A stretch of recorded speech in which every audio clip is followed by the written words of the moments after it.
Hey there, you're watching the Jessa channel on YouTube. I'm Jessa, and this is Pathfinder Kingmaker, the Enhanced Edition. We, our party, as you can see, are somewhat wounded because we have just completed bringing Tartusio to justice.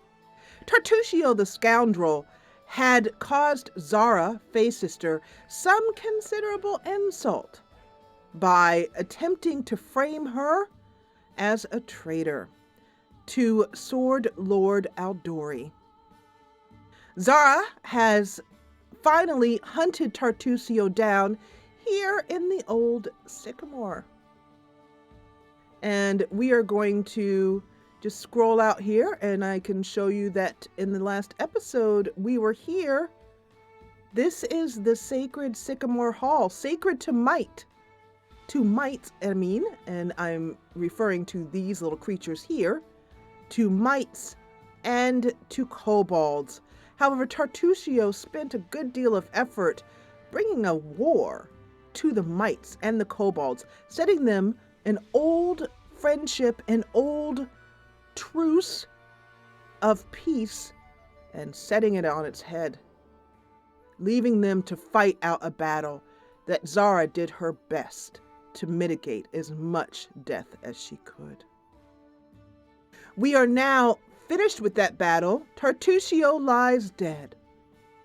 We now need to rest, and then we will be heading back to Oleg's trading post to report that Tartusio is defeated and we have completed our mission. As it says here, we'll be reporting that to Keston. Alas, Tartusio preferred to fall in battle rather than surrender. Keston Garess and the Sword Lords must learn of his fate, and that will be the final step to clearing our name. And then at that point, we will be exploring different areas of the stolen land. And finally, we will be facing the Stag Lord, who is the source of all of this terrible fog which chokes the land, and is the very reason why Zara, Fae Sister, a druid, is here exploring in the first place. Let us first take a rest here. We are a bit worse for the wear, so let's camp. We do, I believe, have enough rations, I hope.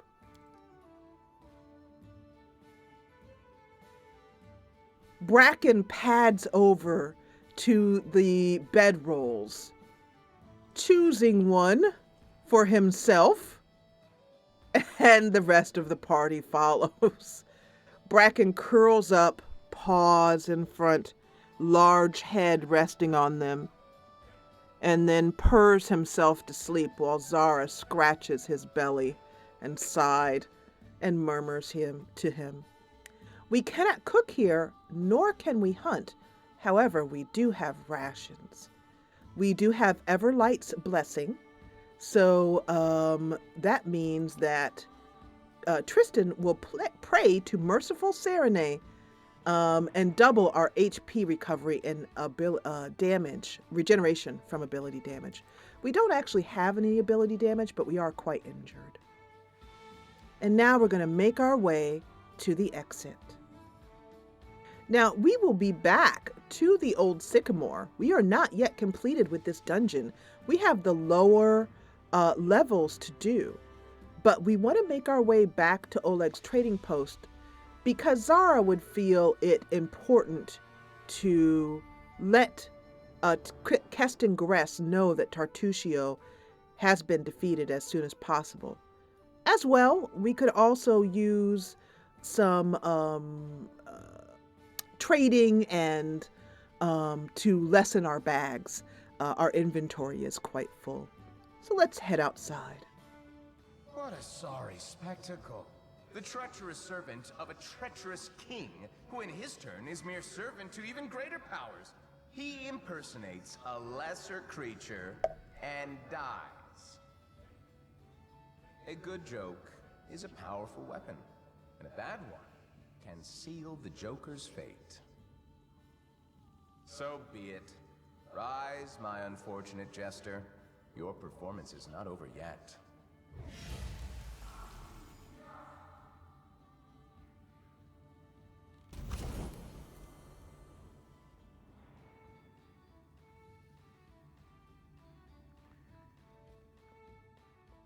I love how Tartusio walks away with his tail between his legs, you know, just walking there, just like, oh, I'm alive again. Dang it.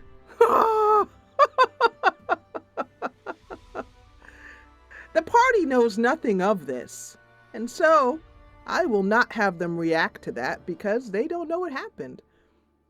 It is Moon Day in the world of Galarian.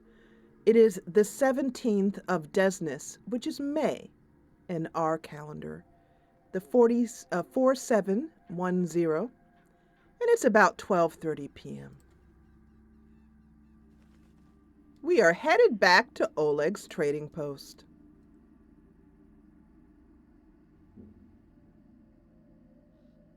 As Zara and her party wearily drag themselves back to Oleg's trading post to deliver the news of Tartusio's fate, Zara is greeted. In front of her is that beautiful apparition. It is the guardian of the bloom. Despite the weariness of her countenance, a smile of joy and welcome spreads on Zara's face, and she says, "It is you." The guardian of the bloom replies, "Greetings." The nymph's tender voice comes to Zara softly. The scent of flowers and evening dew is dizzying in Zara's head. Even Bracken sits down, relaxes, and begins to purr in a meditative sort of way. The nymph continues. In this dark hour, I had not even dreamed of encountering someone in these lands who could stand against the one who blights me. But you appeared, and you brought hope along with you. With the strength of the fog fading, I am able to show you the way to the Stag Lord's fortress. Please, go there. Slay our enemy before he can strike another blow. Zara says, You have seen. Yes, the fog, I feel it lightening as we came north. Now, for those of you just stepping into the story, I will let you know that the Guardian of the Bloom came to Zara some nights ago, asking her to help the Guardian with this fog, this unnatural fog that had fallen over the land. Zara discovered that the fog could be traced directly to the Stag Lord. In fact, the Stag Lord's father, a druid who had gone bad. Zara went to the Temple of the Elk and defeated the guardian of the temple, a large bear-like treant, and was able to stop the source of the spell that the druid had been set at that temple. Since then, Zara had been hoping to see the Guardian of the Bloom again. Therefore, her heart is very light and happy that the Guardian has told her that she has been successful and the fog is dissipating.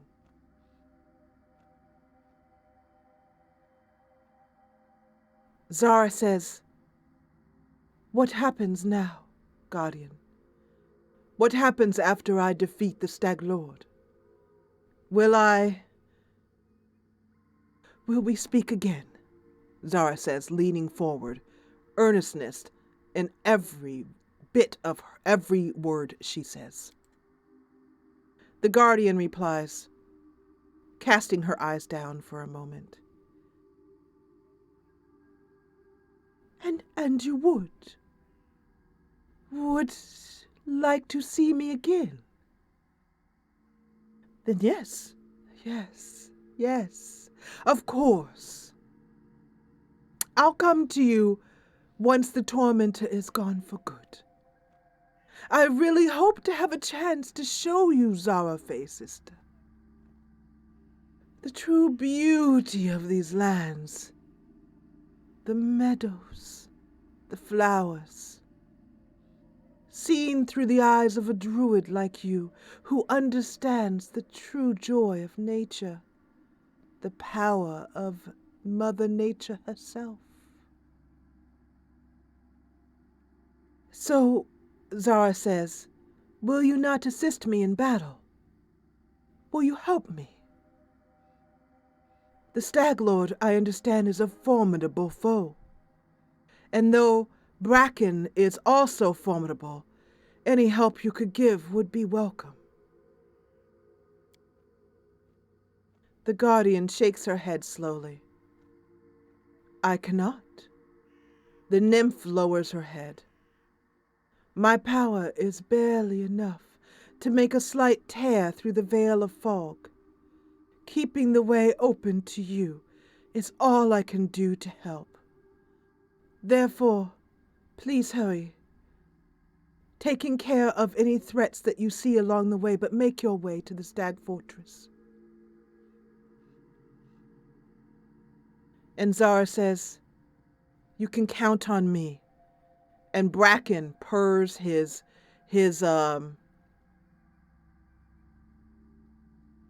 agreement. Zara says, you can count on me, Guardian. Me and Bracken. We, and whatever companions will accompany me, will deal with the Stag Lord. We will deal with his bandits, his minions. No harm will ever come to you. Not anymore. And thank you for holding open the way, holding back the fog. The Guardian takes a deep breath and then says, your words resonate inside my soul.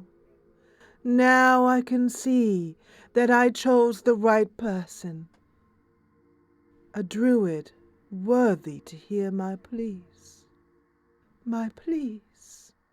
My pleas. The nymph leans forward and places something in Zara's hand, closing Zara's fingers over it. Should you lose, my heart will stop with yours. But should you win, the sun shall rise once more over these lands. In its rays the ring dance of blooming life. We shall meet again. I leave you a small gift, a token of hope, and the reward that awaits you after all of these hardships. Farewell. No. Take care. Zara Fae Sister.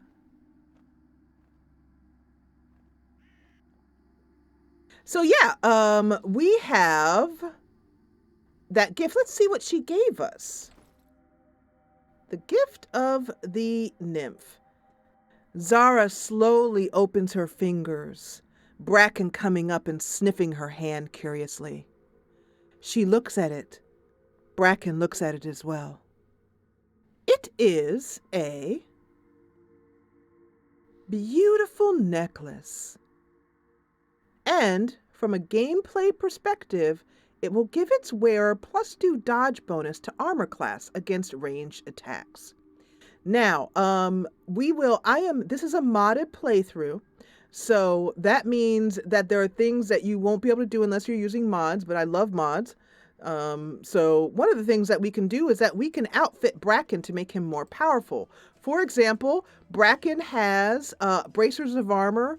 He's got a little cloak on, and he's got a ring hanging around his neck. And Zara takes that ring. She threads it over the necklace and then presses the necklace around and tightens it so it's somewhat like a collar. We're gonna give that to Bracken because everything we want to Bracken's basically our damage dealer. He's a tank. He's basically going to be responsible for 78% of the kills in this party, I'm guessing. And I got that number from my other playthrough in which basically he killed about 78% of everything. So I'm playing him as another party member, which is why we'll always have just 6 of us. So Zara will travel with 4 of the people. And Bracken is as much a party member as anyone else. So that's how I'm playing him. He's not just a pet. And we are now upstairs here where Ragongar and Octavia are visiting and talking as Zara awakes from a much needed nap. She walks over to Ragongar and introduces herself more formally, having not had a chance to see him since the Technic League's Slavers' Camp, where they freed him. Ragongar turns to her and says, What do you want? Have a little chat? All right. It's not like we have anything better to do. Zara feels that his tone is somewhat off-putting, but she continues on. She says, I didn't get a chance to formally introduce myself.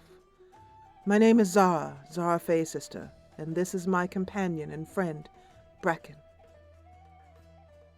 Ragongar looks over at Bracken, who is currently rolling around on the floor playing with this little kitty that Bracken adopted, if you'll recall a few episodes back. Bracken, he is a very large, imposing leopard with a gentle heart. And his number one goal in life, besides being with Zara and protecting Zara, is to have a little litter of kits, all of his own. And so he has adopted this kitten, whose name is, goodness, I've already forgotten her name. In any case, we'll just call her Kit. And they're rolling around and Bracken is patting her and she is like, wow, wow. And he's like, good little one, show your teeth. You will grow up to be a brave kit. No.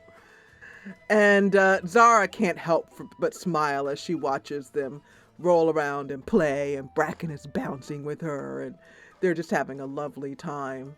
And then he picks her up in his mouth and carries her over and begins to wash her with his big rough tongue while she wiggles about.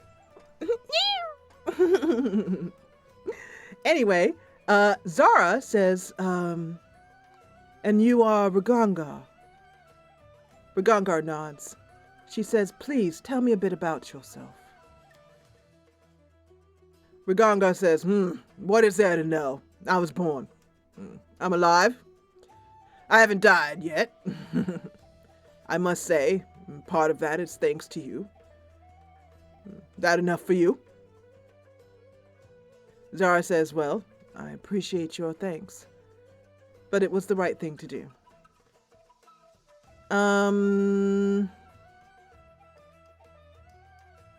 Do you enjoy making people suffer is not something she would ask, as he has shown no signs of that, and that's just an odd question. But she would notice that he had used sword and magic and ask him about that. She would say, I notice, pointing down at his formidable sword, that you use both the sword and then magic in your other hand. And how do you do so? And how do you manage not to cut off your fingers?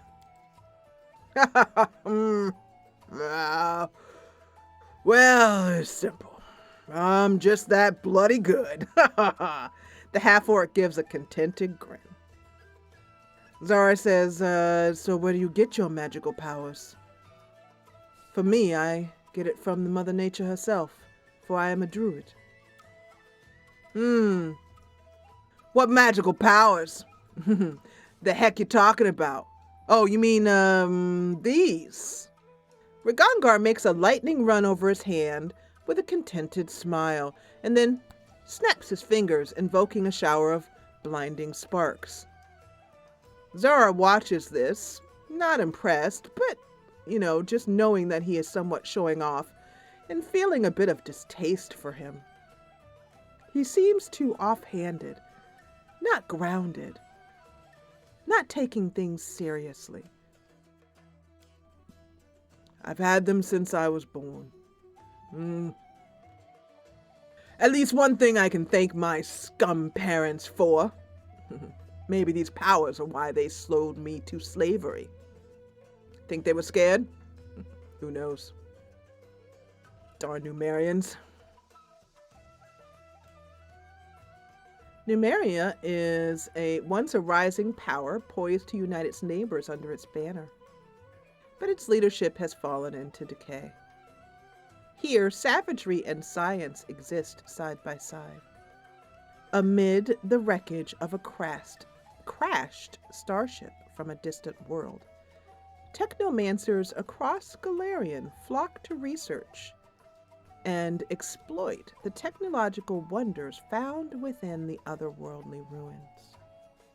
Meanwhile, tribes of primitive barbarians cling to an age-old tradition and eschew technology in favor of their own raw skill and martial prowess. This is a nation where, under the auspices of technological advancement and the betterment of civilization, a select few rule a subjugated nation as despots and tyrants, placing their own power and continued reign above the well-being of their citizens. Zara has spent most of the time in her early life, and until she left her young adult life, in the Elven Glade where she grew up. It was a cloistered and secluded place. She made her way out into the world, and very soon fell upon a Fey sister. In other words, another person of the clan of whom she now belongs. Noticing the deep power and respect for Mother Nature, the Fey sister began to teach Zara. However, Zara had no idea that this person was a Fey sister, that there was a druid clan of any such name.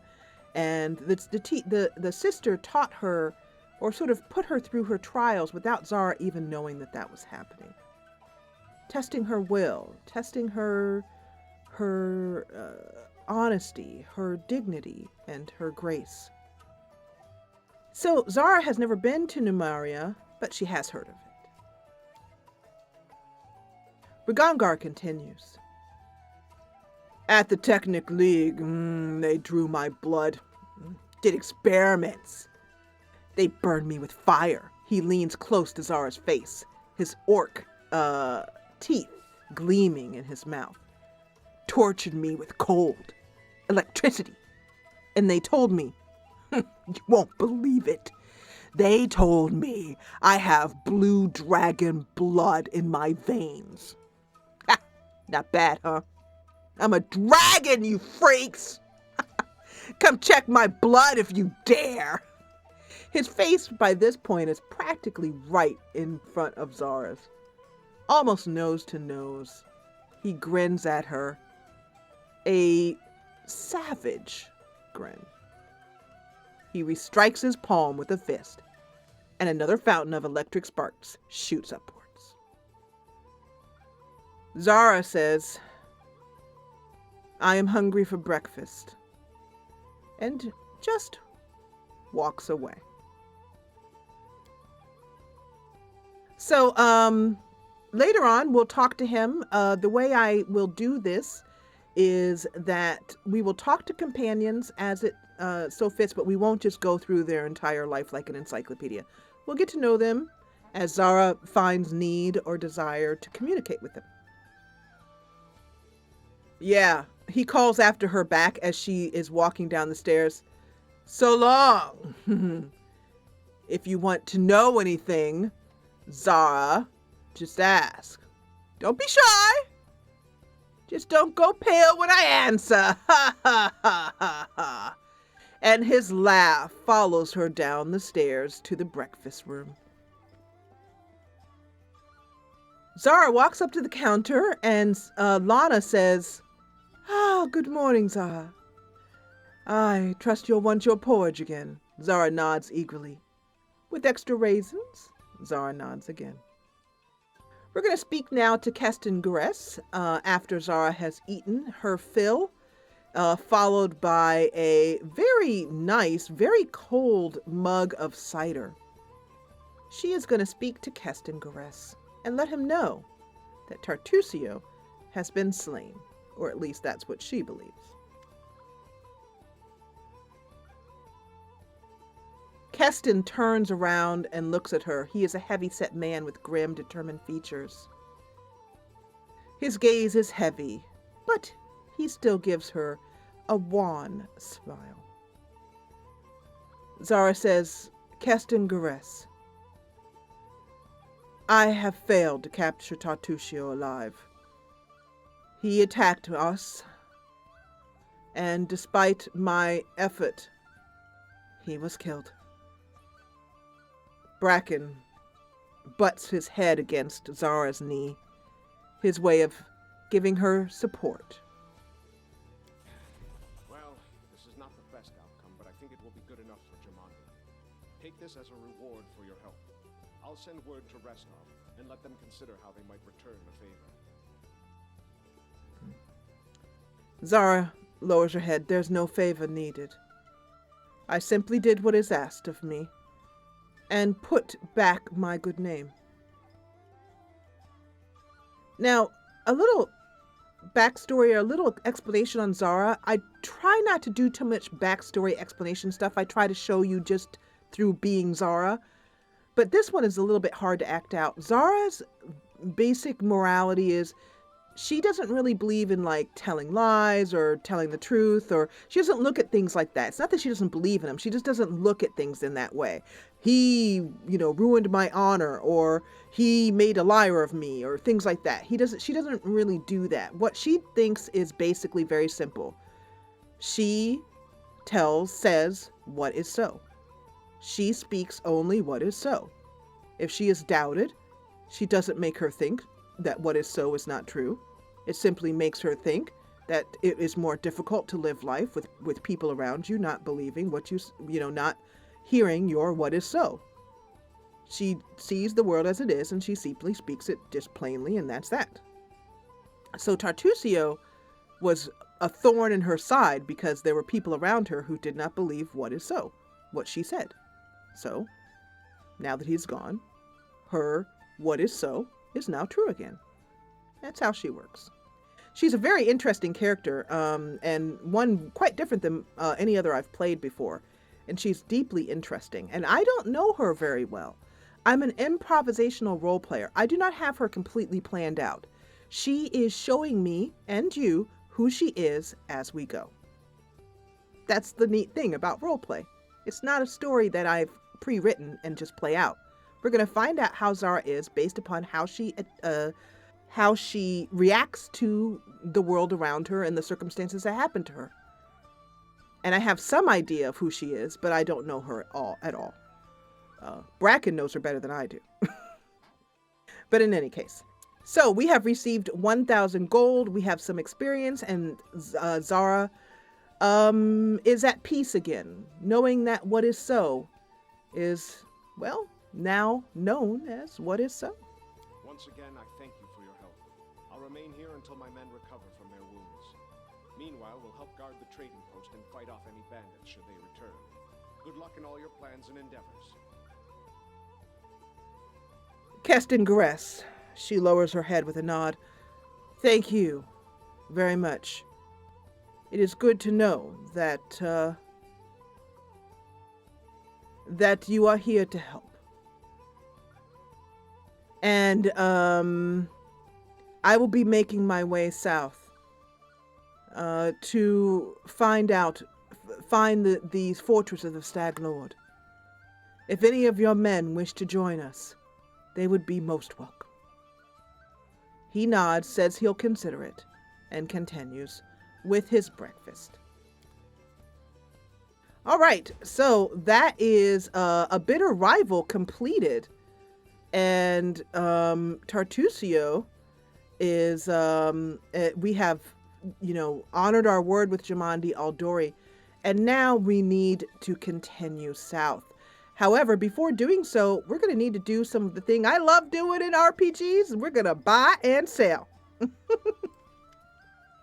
We're going to continue on with the same party, but basically the way that this will work is that Zara will always travel with 3 companions. We don't know who those companions are now. It's still early in the story. But eventually she will choose 3 companions besides Bracken that she likes to spend time with. The 6th slot will remain revolving for characters who might be necessary for that particular part of the story, or when we're doing their personal quest, or something like that. Let's head on out. March on. I agree. March on. All right. So, let's go down this way again. And then we will head down the east side of Thorn River. And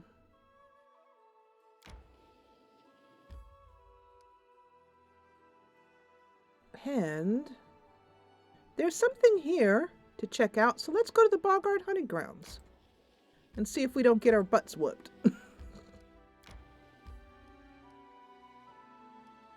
So before we enter this location, I always like to read about it. We are going to be entering the Bogard Hunting Grounds. The surrounding swamps have long been known by the locals as hunting grounds for a particularly vicious tribe of Bogards. Newcomers often learn the hard way how dangerous the area can be. So let's see if we can do this if we're at a high enough level to be able to defeat these enemies. The Bogard Hunting Grounds stand before us.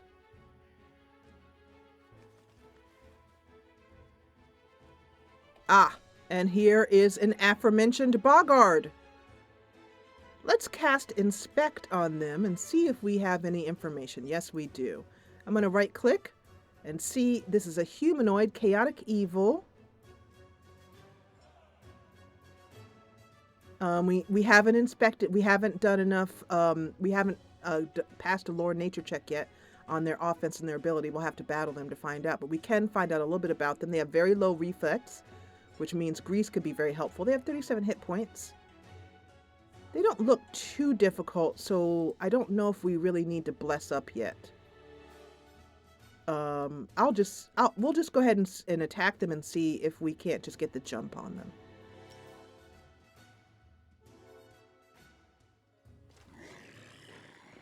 All right, we are successful in getting the aforementioned jump on them, and Bracken can head right in. They all 3 have spears, and Bracken is going to, in fact, instead of charging them, what he's going to do is draw them out. So, draw them towards him. So he's just going to move here. He pads forth menacingly, growling and baring his fangs. And he's just going to go right here to kind of keep them focused on him and keeping away from our party, but not too far away from any effects like Lindsay's song, for example. Here, I always like to charge because it gives me a move and an attack and that beautiful trip, and it gives them a full set of attacks. That's awesome. Okay, and then Lindsay. Serves you right. Yep. And one attack of opportunity. We missed that attack of opportunity. But simple. Okay. We can leave having been victorious. Yay! There we go. All right, the boggart hunting grounds has been cleared, and the party is feeling rather proud of themselves. So our next stop will be over here. So let's just, as we continue to head down, yeah, let's go to Riverine Rise.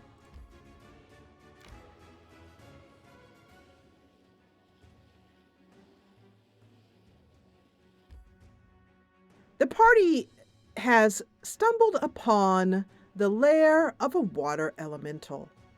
Water elementals are patient, relentless creatures made of living fresh or salt water. They prefer to hide or drag their opponents into the water to gain an advantage. As with other elementals, all water elementals have their own unique shapes and appearances. Most appear as wave-like creatures with vaguely humanoid faces and smaller wave arms to either side. Another common form is that of any aquatic creature such as a shark or an octopus, but made entirely out of water. The party is examining this area, having felt that they might need to be on their guard. They are sneaking. Bracken calls a halt and then pads forward. Okay, one of the things I have to say that's the cutest thing ever is Bracken tiptoeing. I love that the animation of them when they're sneaking and the little leopard tiptoeing. I love it. I love it. Anyway, Bracken says,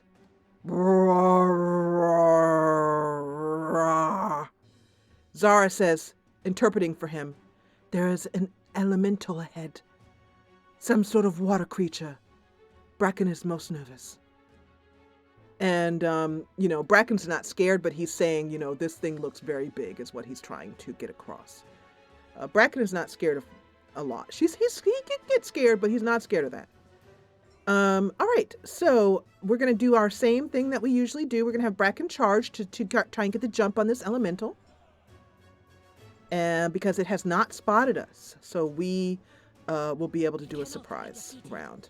And that's good. We have had a surprise round. Tristian will be able, that means that this water elemental is flat-footed right now. And so his armor class is a little bit less than normal. So that means that we can possibly do a little bit more damage with this surprise round. Bracken is going to run in here and do what he does best. He tried to trip him and failed, but you can trip a water elemental. I know you can, but it is difficult, and Bracken only rolled an 8 on that.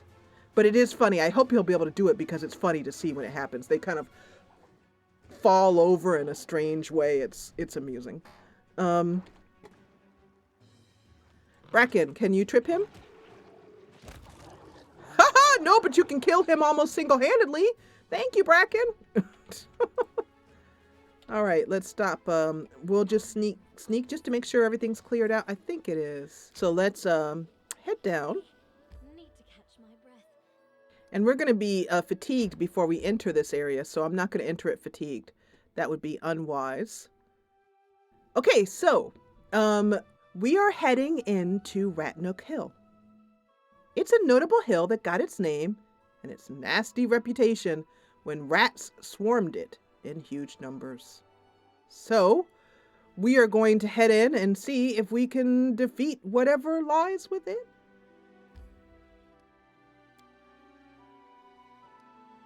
So we're all buffed up here, and we have some here, but let's just take a look. Let's sneak and find out what it is we have to deal with, first of all. Okay, so this does not bode well. Bracken sniffs over the body and continues on. Harem shakes his head sadly. Harem, why did you just stop? Did you just stop for any particular reason? Just he got a little bit trepidatious. All right. The fact that there's a bunch of traps here means that we're going to meet some enemies that are probably going to end up kicking our butts. I did as you asked. Yes, you did. Let's go up this way and just make sure there's nothing else up here. There is not. Oh, another trap. We are definitely not wanted here.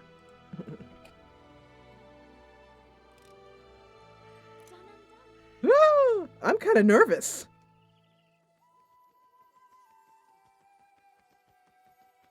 So all of those warnings, uh-oh.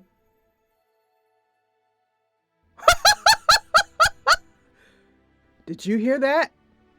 Did you hear that little ding? That's not good. That's not good at all.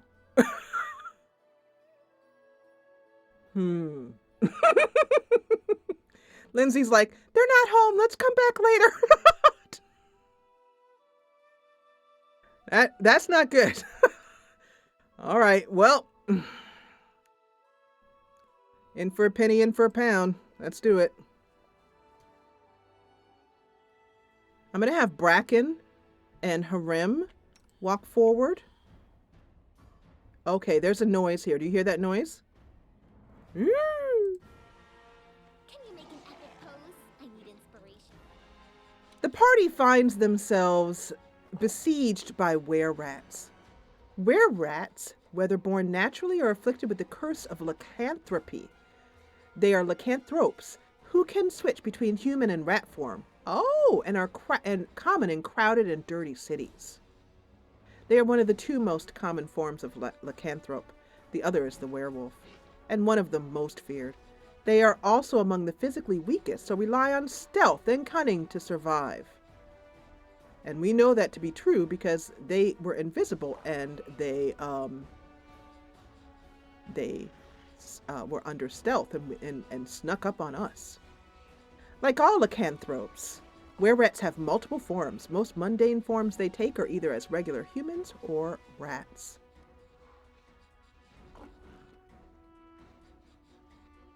It says here also that they almost always dwell in cities.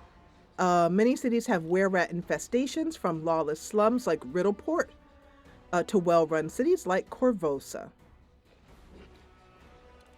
Because of their ability to blend in as rats and the mobility this grants them, wererats often work in a thieves' guild. So these are actually humans we're facing. Interesting. Okay, well, I guess our only option is to just go ahead and attack with acid. Let's see if she gets a... No, man, that's totally not helpful. But, wow! Whoa! Just killed Harim outright. Wow. Wow. We are in a bit of trouble. Zara, we need an entangle to keep this guy from getting to us. So we're going to cast that right here. So she hopefully doesn't have to move and cast it. Yeah, there we go. So at least this guy is going to take a little bit of time to get to us. Bracken's entangled too, but he's fine with that. He can deal with that. Ooh, those bombs! Oh my gosh, they're going to kill Bracken outright. So we have to, oh goodness. So he's going to run here. He can't charge because he's on fire. But he can get up in this guy's face, and that will stop him from hopefully throwing bombs. Oh, there goes Bracken. Yeah, we're dead. Grant me strength. We're dead. We're no way we can survive this. So, there's 3 of these guys in here. So we're going to have to try another method of doing this. So I'm going to load game. Let's go ahead and see what happens. One thing we will do, though, is the minute we walk in here, I'm going to set down an enlarged spell. I mean, you know what I mean. A spell to keep them slowed from getting over here. That's what we're going to do. And we're going to start it'll also reveal this entire section. I'm not afraid. There we go. So that means, whoa! All right, so things are a little bit easier this time. The guy who, I mean, we still got that bomb thrower right there. And this is what I need. I need this. I need Bracken to trip. There was an attack of opportunity which revealed that wererat. Now, this is what I needed. If he can trip this guy, See, that's what I needed. That's what I needed. Now that he's tripped, our bombs, the bombs are now down. Okay, Zara, can you finally hit this guy with magic missile, please? Well, that was not very much. Oh, he's up again. Let's do a channel. Positive energy. Keep us alive a little bit longer. Okay, we're dead. Somebody just died there. Was that Octavia? We're just not good enough to be able to take this guy down. We keep missing him. Okay. Okay, now she's dead. And we're dead. We need a couple of things before we can do this. So we're going to leave this area. We'll do that on our way back from the Stag Lord. Because we are not killing those guys right now. So we're going to head here to the old Sycamore. And for those of you guys watching live, hang out with me. We are not stopping the live stream. However, for those of you guys watching on YouTube, I am going to end this episode here on that bitter defeat. But don't worry, because when we come back, we're going to go back into the old Sycamore. And we will find our redemption there. Thank you, as always, for watching.